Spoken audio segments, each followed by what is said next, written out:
Absalom முரட்டு பையனை அவன் மாறுறதுக்கு காரணம் என்ன, பின்னால் என்ன இருக்குது அப்படின்னு கேட்டீங்கன்னா, ஒரு பெரிய ஸ்டோரி இருக்கு அவன் லைஃப்ல. அவன் தங்கச்சிக்கு ஒரு சம்பவம் நடக்குது, அதுல அவன் இருதயம் காயப்பட்டு போச்சு. அப்பா வந்து தாவீதுக்கு வந்து இருதயம் பற்றி எரியுது. என் பிள்ளைக்கு இப்படி பண்ணிட்டான் அவன் அப்படி இப்படின்னு சொல்றாரு. ஆனா இந்த பிள்ளைகளிடத்துல பேசி இந்த பிள்ளைகளை ஆறுதல் படுத்த வேண்டிய வேலையை அப்பா செஞ்சுதான் அங்க பார்க்க முடியல. அவன் சமாதானம் ஆகிற வரைக்கும் சால்வ் பண்ணல. இந்த காயம் அப்படியே அவனுக்குள்ள அப்படியே டெவலப் ஆகி கொலை வெறியா மாறுறான். அதுக்கு அப்புறம் இருந்துதான் நீங்க கவனிச்சு பாருங்க, அப்சலோமுடைய வாழ்க்கை அது வரைக்கும் சத்தம் இல்லாம இருந்த வாழ்க்கை அதுக்கப்புறம் தான் டெரரா மாறுது.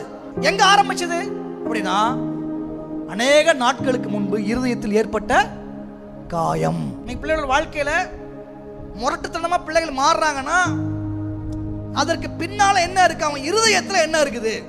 நமக்கு நிறைய வேலை இருக்குது, பிஸியா இருக்கிறோம், அங்க போறோம், ஆபீஸுக்கு போறோம், வரோம், பிசினஸ் பண்றோம், எல்லாம் பண்ணி கிடப்போம். நம்ம பிள்ளைகளுக்கு ஒரு உலகம் இருக்குன்னா அதுதான் உலகம், அதுக்குள்ளதான் மைண்ட் சுத்திக்கிட்டு கிடக்கும், அதாண்டு வெளியே போவாது. ஒரு ஊண்டு வந்துருச்சுன்னா, ஒரு காயம் வந்துருச்சுன்னா, ஒரு பாதிப்பு வந்துருச்சுன்னா, அதை விட்டு அவங்க வெளியே வர வரைக்கும் உங்கள் முழு அக்கறையை அந்த பிள்ளைகள் மேல் செலுத்தி ஜெபித்து ஆறுதல் சொல்லி ஊழியம் செய்ய வேண்டிய பொறுப்பு உங்களை சார்ந்ததுதான்.